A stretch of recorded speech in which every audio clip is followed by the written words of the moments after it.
All right, so we are going to talk about how to keep software on Urbit human-friendly over the next 100 years. A lot of people are focused on how to make Urbit more popular right now, how to get it to work better and grow right now, which is very exciting. For some reason, I always end up thinking about, well, what about if it really, really works? Like, is it going to go the way we really want it to go? So this is not about the practical steps of Urbit right now. This is about if we really make this happen on a large scale over 100 years, what is Urbit actually going to turn into? Is it going to be the thing that we all hope it will be? Or is it going to turn into something that we all feel terrible about and we wish it didn't do? So I hope I can inspire some useful thought along those lines. This is my workstation. I'm not going to tell you anything about me, just other than that's my workstation. So you have some sense of who I am as a person. I'm a person that would have a workstation like that. So with Urbit, what is it that we actually are excited about? Like, why is this particular approach to software exciting to us as compared to other approaches to software? I've been thinking about this for the past year, trying to understand it myself. And I think a big part of it is that we want to be calm, right? Urbit, the community talks about calm computing. What does that mean? It's like you want to be able to use software and not get into an anxious state, not be forced into an anxious state by the using of the software itself, right? Obviously, you can get bad news over any communication platform. You can find out that you've lost your job. No matter how calm the computing platform is, you're not going to feel happy about that, right? But we don't want the platform itself to cause us to feel bad when we use it. In particular, the way I think about it, we want control of our attention. We don't want the software platforms we're using to hijack our attention and sort of do things with it against our will. And so what that means is these are the enemy, the way I see it, okay? So autoplay, right? You're watching a video, you get to the end of the video, and another video starts playing. Or you can see it counting down, and it's about to start playing. There's this experience of like, oh God, oh no, am I going to get sucked in? But it looks pretty interesting. Maybe I should watch it. Oh no, but if I let it start going, I'm going to be sucked in. Oh, what do I do? X. Oh, where's the X? I can't turn it off. I don't know about you guys, but I don't like that experience. I really don't like that experience. I even have the experience of like going in and trying to find how to turn off autoplay on platforms, and there's no way to turn it off. And I'm like, are you fucking kidding me? I can't choose to turn this off? This is insane. Okay, autoplay. Recommendation algorithms, right? It's a little bit less forceful. They're just showing you things that, it's a pretty good chance you're going to like that thing. But it's the same kind of thing. You're looking at it and you're like, oh, that does look pretty good. I am pretty interested in that. But maybe it's a trick. Maybe this, the headline is like not really something, it's like, it's manipulating you in a way that you may want or you may not want. And often you have no choice. Similarly, personalized clickbait, right? It's like, these platforms learn more and more about us. Anyway, we don't need to belabor that point again, but okay, marketing emails. We just have to talk about marketing emails. I don't know about you guys, but like, I get like such an insane number of marketing emails. Maybe it's like when you're a CEO of a thing, then like you get targeted or whatever, but it's the worst. Like you just can't control your incoming message flow. You have no consent in the situation, and it's awful, okay? These are the enemy. Like if Urbit really works, and we create this like new way of networked computing and like community building and software and so on, if it doesn't have these things, I will be extremely happy about that. Even if it sucks in a bunch of other ways, like to me, that is like a big part of the value of what could come out of this whole thing. It's just living my digital life, even if the UI is crappy, if it just doesn't have those things, it's great. And so I'm going to boil that down. I'm going to say that I don't like involuntary engagement, right? Being engaged in like the old sense of the word is good. Like if you're excited about something and you're engaged with it, that's good. But these days, engagement is something that like, people who are sitting behind dashboards trying to get more clicks for things, they're trying to like max out engagement. They're trying to manipulate you. That's involuntary engagement. That's bullshit. We don't want that, okay? So that's the thing we're trying to get around. Okay, but there's this basic fact that is a little bit of a challenge. So this is apparently the first advertisement known that's been recorded in the history of the world is in like 3000 BC.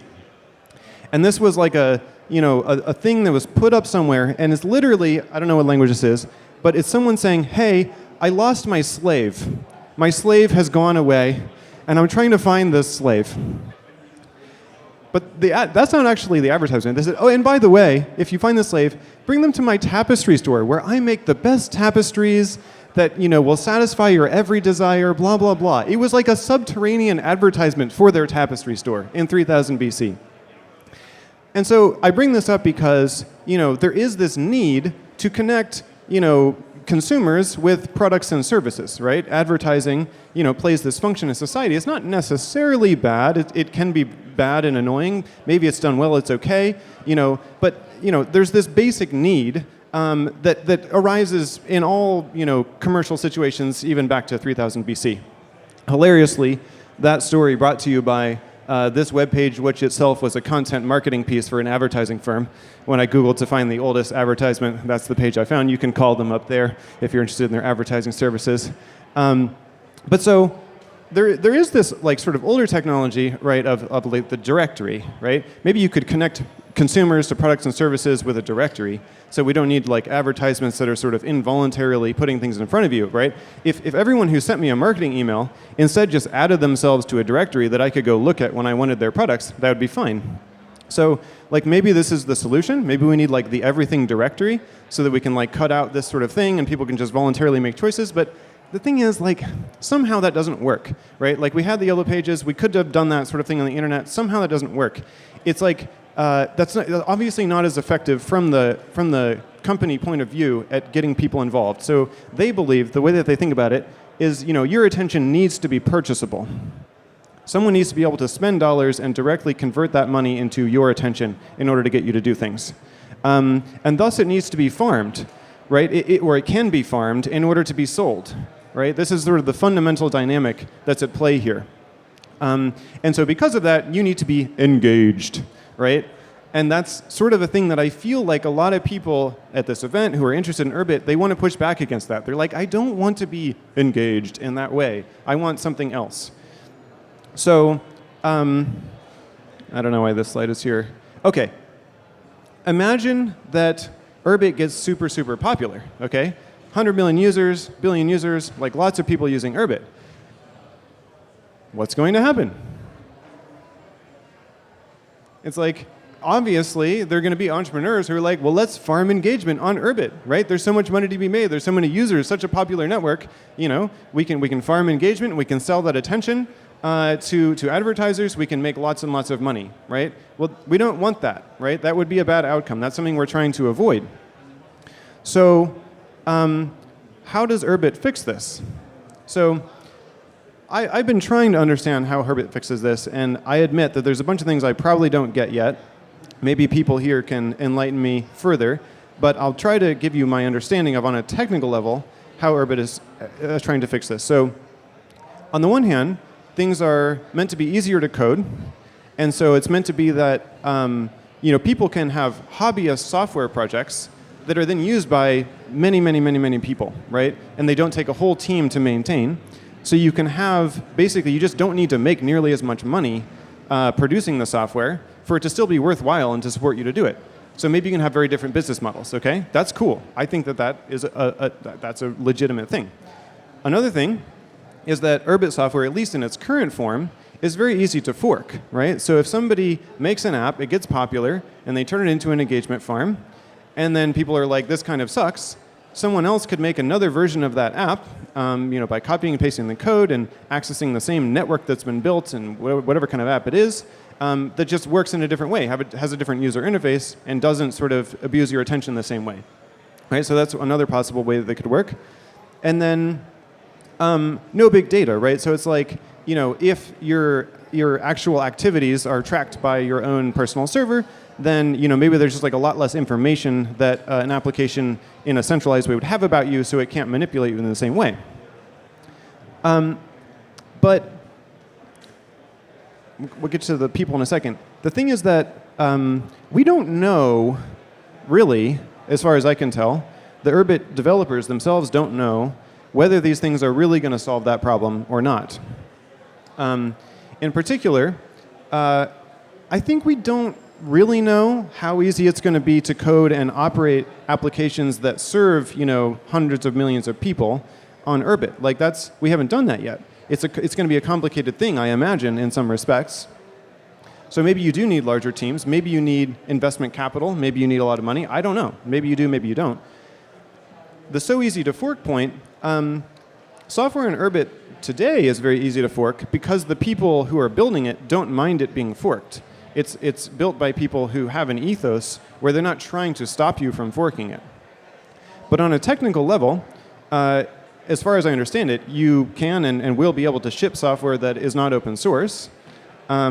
You will potentially be able to ship software that protects the data that runs in that application from other applications, so that if I write like a social network application for Urbit and it gets really popular, you couldn't just make another front end that uses it, because you might be able to obscure the information, basically like protect the data about the network the way that Facebook protects the data about the network on their servers.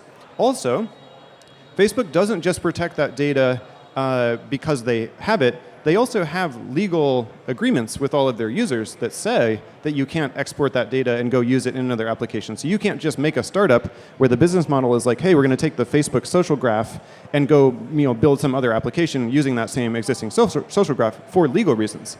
And those legalities could still be brought into software in Urbit. You could have something where technologically you could fork that social graph, but legally it would be illegal to do so because everyone using the software has clicked a little button saying, yeah, of course, we can't do this or whatever, and no one reads that. Okay, so that was like my brief understanding of sort of the technical barriers and possible countermeasures there.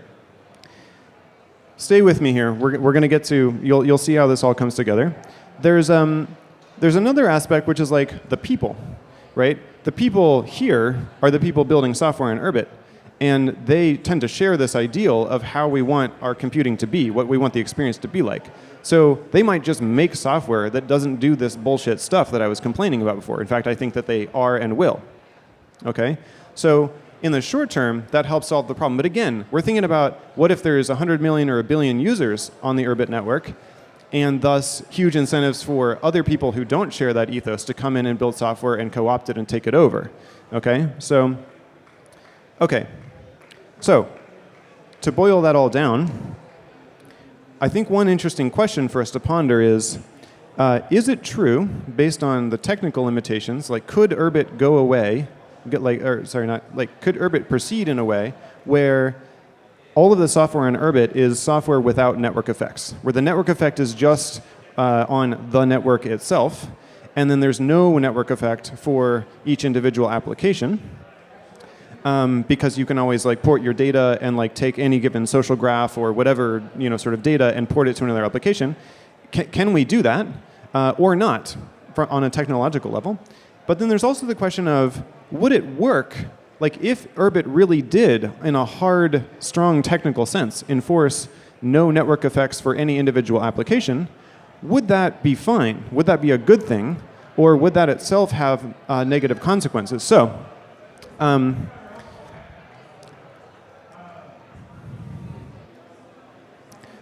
okay, there's a couple more technical properties worth mentioning here, which do allow Urbit to potentially go this route of no app has network effects on a technical level. Okay, one is the data portability. You could probably try to force it to be that data can always be extracted from an app, at least with user permission, right? I'm aware that the devs right now are adding permissions so that it's not the case that all apps can see all data, and users can sort of choose and say like, okay, yes, you're allowed to see this data. Maybe you could set it up so that there was no way to have an app where users couldn't choose to have a new app see its data, to like export that data to a new application. That would make it so that with data portability, you could always sort of have a forked application, even if someone had to write it from scratch. Okay, so that's one thing. Backwards compatibility. This is really cool. I learned this yesterday. Because Urbit applications are decentralized, when you ship a new version of your application, you have to set it up so that it continues to work well with the prior versions of the application, because the distribution won't happen all at once. And so that means that in general, applications on Urbit will have to maintain backwards compatibility.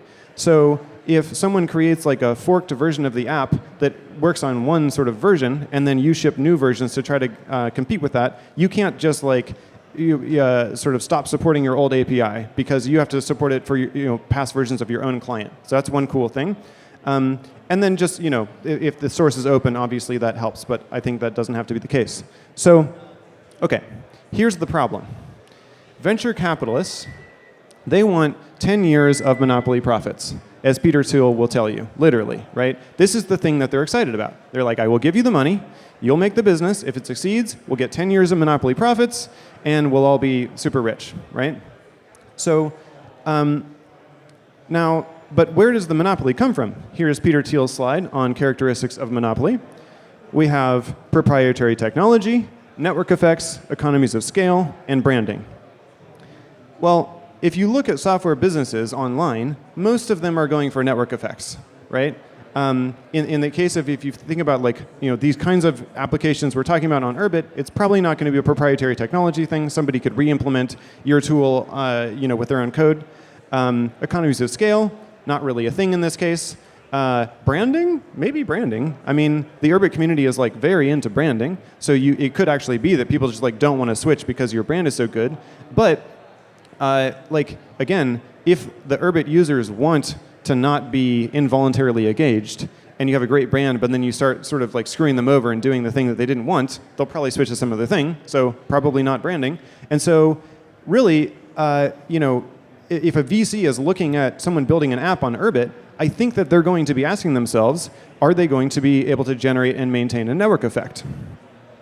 And so in that sense, for capital formation in the Urbit ecosystem, the ability to generate network effects may be something that is considered a good thing. So we have this sort of tension back and forth. I'm not sure what to do about that. So, what's going to happen? Network effects or no? We don't know.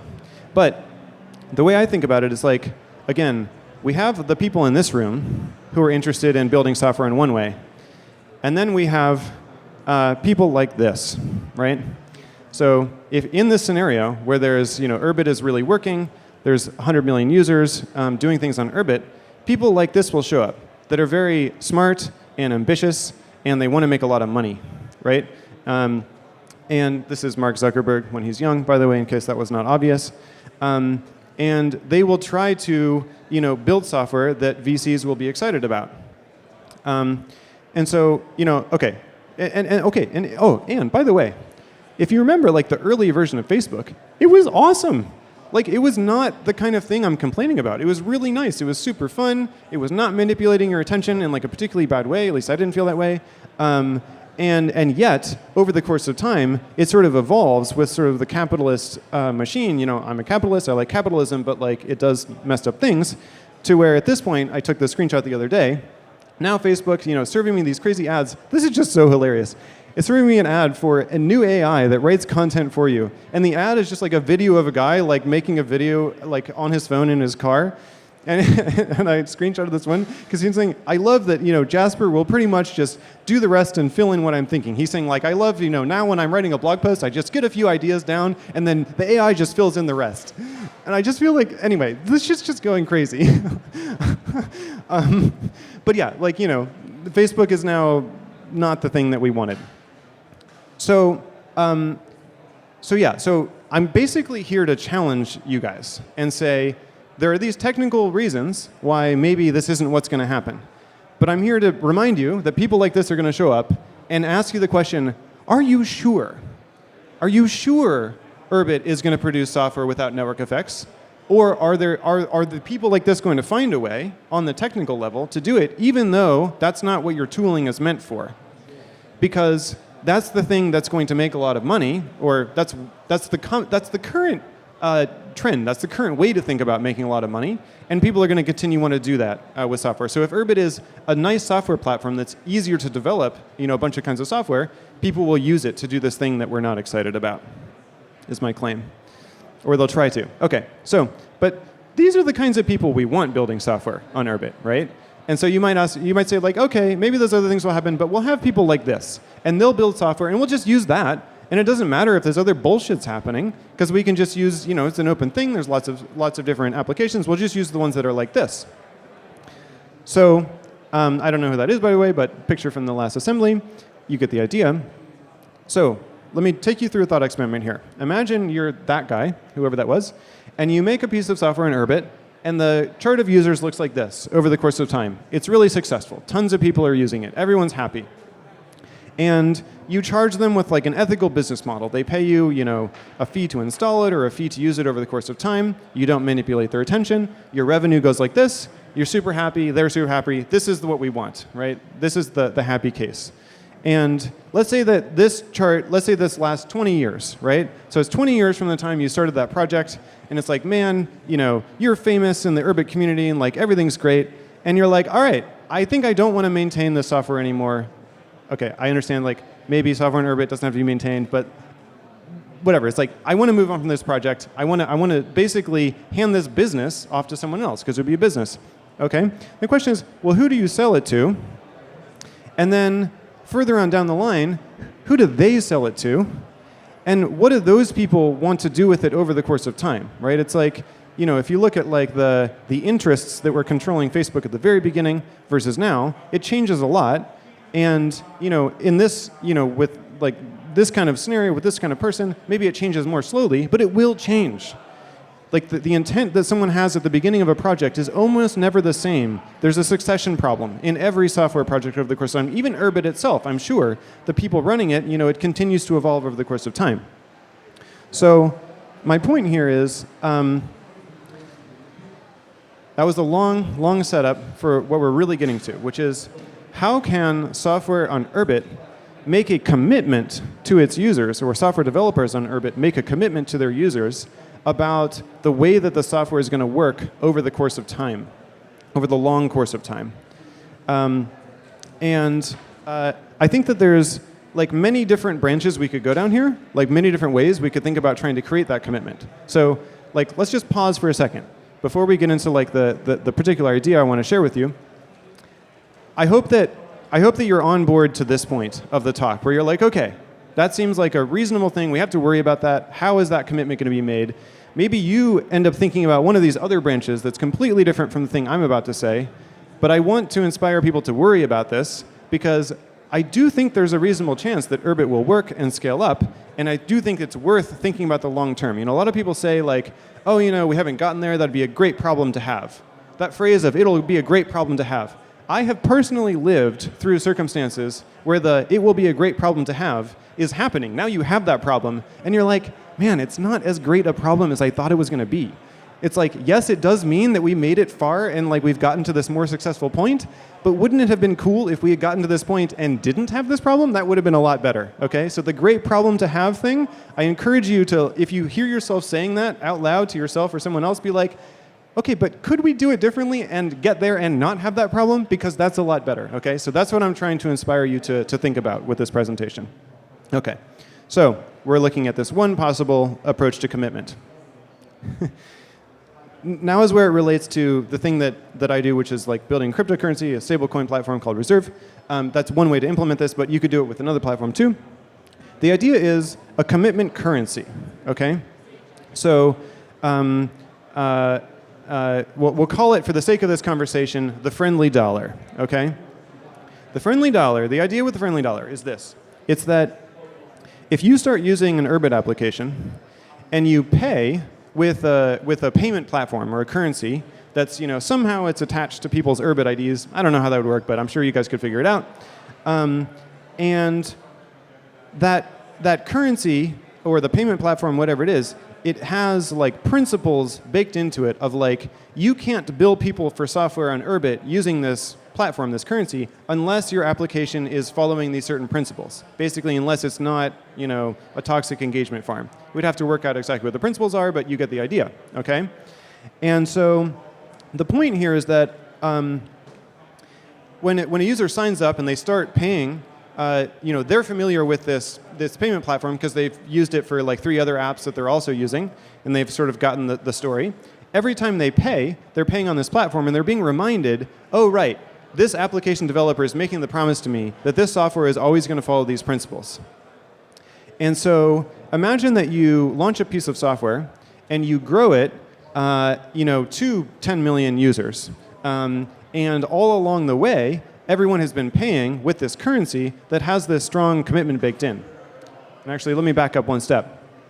So there's a like one technical way to think about this, which is you could have this currency actually sort of administered by a DAO, where each developer, Urbit ID,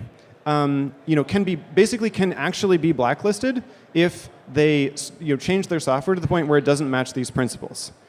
So this would actually happen with some applications, and there'd be a history of this, where it's like, okay, this application, got basically blocked from this payment platform because they violated the principles. And as a user, you'd be like, oh, that's weird. I have to pay with this other thing now. They must have violated those principles, even in some sneaky way that maybe I wouldn't have noticed. So now I'm aware of that, and I can make a conscious decision of like, should I reevaluate and like switch to using some other tool or something? Okay, so that mechanism would sort of reify the fact that if you pay with this currency, it really is making that commitment. It's not just a verbal thing. There's actually a mechanism there where the developer will be kicked off the platform if they violate the principles. Obviously, developers could switch and start charging people another way. It's not like we can take away their software from them. We wouldn't want the power to do that. But the idea is that, let's say you get to 10 million users, and then you sell your business to someone else. And then maybe they sell the business to someone else. Even at that sort of third degree or fourth degree, if you're an owner of a business where this commitment has been made over and over and over and over and over again to every single user when they signed up and every single time they paid for the service every single month, I would hope that you would be pretty afraid to switch to a different model that would cause you to be kicked off to that payment platform and cause all of the users to have a big sort of like WTF moment. Right? That's the idea. That's the point of this particular approach to a commitment mechanism. So again, maybe there's lots of other ways to try to make these commitments, but I just think now is the moment where like Urbit software is starting to be real and more people are starting to develop it. If we created this platform now, there's a way in which like OG stuff in an ecosystem is treated with like a little bit of a halo effect. If we were to create something like this now, and lots of even the earliest Urbit applications that charge people start to use it, and it becomes sort of like a common thing that everybody's using, and like the whole community sort of on board with the ethos, it could be a really powerful thing. It could end up having sort of like a lot of meaning, and maybe that commitment effect would be stronger. So, okay, so I don't know, how are we doing on time? I think we're good. Okay, great, yeah, we'll be done faster than that, I think. So, so let me tell you now very briefly what Reserve is. And there's like a technical path. You could do this with Reserve. Again, you could do it some other way. But brief background on Reserve. So Reserve is basically trying to solve a particular problem. And we need to look at this chart and guess where the lines are going to be. So I'm going to show you the price increases in a bunch of different countries, all the countries that the IMF has data for, since 1960. And think about like, how much do you think the prices generally go up over that period of time? Actually think about it. Don't just sit there and wait for me to change the slide. Think about it. Where are the lines going to be?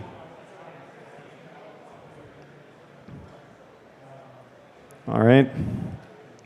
This is what that looks like. So since 1960, this is like the cost of living in all the countries that the IMF has data for since the 1960s. So you can see a bunch of them go to 20x relatively quickly, and they just go off the charts. So those went like way higher. It's like whatever. It's more than 20x. That was like hyperinflation. We're not even going to show you that. But even like the United States, the cost of everything has gone up 8 times since 1960. So it just means that like money that you had in 1960 is basically worthless today. And that's true like in basically every country in the world. And so like the basic thing that Reserve is trying to do is to make currencies that don't do this, make currencies where the cost of living stays flat over the course of time. All right? And so we have a protocol on Ethereum where you can deploy asset-backed tokens. The idea is that eventually you'll be able to deploy asset-backed tokens that are backed by a very diversified portfolio of assets. About that diversified, maybe in like 5 years, and then maybe in 10 years, maybe like 10 times as diversified as this. Okay, so lots and lots of stocks and bonds and commodities and assets all over the world. We think that a lot of shit's going to be tokenized, and that's like a major premise of this. Okay, so, but one really cool thing about the Reserve Protocol is that like anyone can create a token that's backed by any basket of assets without any permission. It's like Uniswap, where anyone can deploy a trading pair. You can just go and call a factory smart contract and deploy a new thing that does this. And so we want there to be lots and lots of experimentation to try different approaches to asset-backed currency. But when you do that, you can choose who the owner of that new asset-backed token is. You can set the owner address in the Ethereum smart contract, which means it can be governed by any DAO structure that you want. It could be just your Ethereum address. It could be, like we sort of have a default of like token voting, but you can explore and do anything you want. And so because of that flexibility, you could easily create the friendly dollar with this protocol. At least on Ethereum, you'd have to figure out how to bridge it with UKBAR or whatever. I don't know how that'd work. But the point is, you could have that DAO structure, the thing that governs that particular token, implement this logic where there's like some way to identify like, okay, this Urbit ID has been blacklisted because they didn't follow these principles. And here's, so you can sort of see how that would work. It's a very easy way to, and you could just wrap USDC or something vanilla like that. You could do something a little bit more interesting where this asset-backed token could generate revenue for that ecosystem. Let me actually explain that. With a system like this, where you're making a token backed by a basket of assets, you can include assets like compound USDC, which is like a dollar, but it appreciates because the underlying USDC is being lent out. And that could be part of the basket itself. And then you can direct that appreciation, that revenue, you could give it to the stablecoin holders, but you could also give it to like the DAO to do other things with.